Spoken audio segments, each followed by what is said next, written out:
काल राज्याचे मुख्यमंत्री एकनाथराव शिंदे साहेब, देवेंद्रजी, मी स्वतः, चीफ सेक्रेटरी आणि बाकीचे अधिकारी अशा अनेकांचे काही लोकप्रतिनिधी पण होते।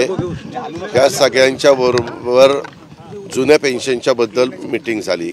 वेगवेगळ्या संघटनेचे कामगार नेते देखील त्याच्यामध्ये हजर होते आणि आम्ही अतिशय समजावून त्यांना सांगितलं की हे सरकार आता जी 3 लोकांची कमिटी केलेली होती त्यांचा अहवाल आलेला आहे, तो अहवाल आपल्याला मिळालेला आहे।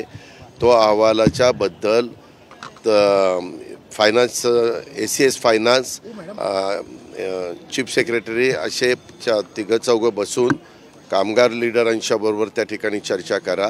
ह्याच्यात आम्ही तिघांनी त्यांना सांगितलं की आपल्याला कुठल्याही परिस्थितीमध्ये पेन्शन द्यायची, तुम्हालाही माहिती असेल, सभागृहामध्ये देखील मी देवेंद्रांनी सांगितलं।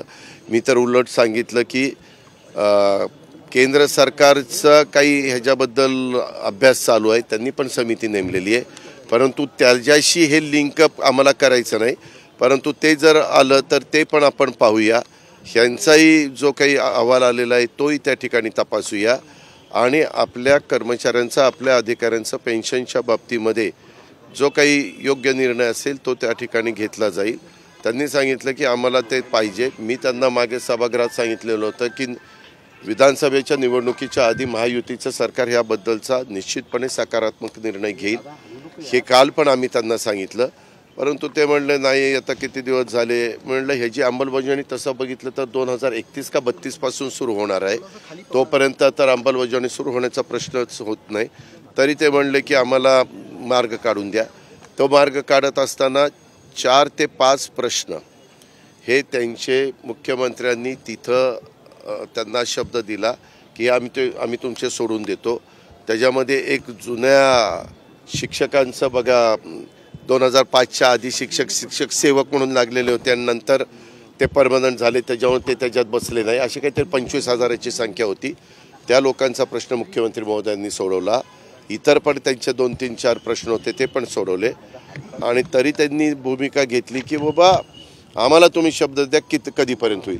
शेवटी मुख्यमंत्र्यांनी सांगितलं की येणाऱ्या अर्थसंकल्पाच्या पर्यंत आम्ही ह्याबद्दलचा निर्णय 100% घेऊ असं सांगितलं आणि मग नंतर ती मीटिंग उठली आणि त्यावेळेस त्यांनी आवाहन केलं, आम्ही सगळ्यांनी आवाहन केलं की आता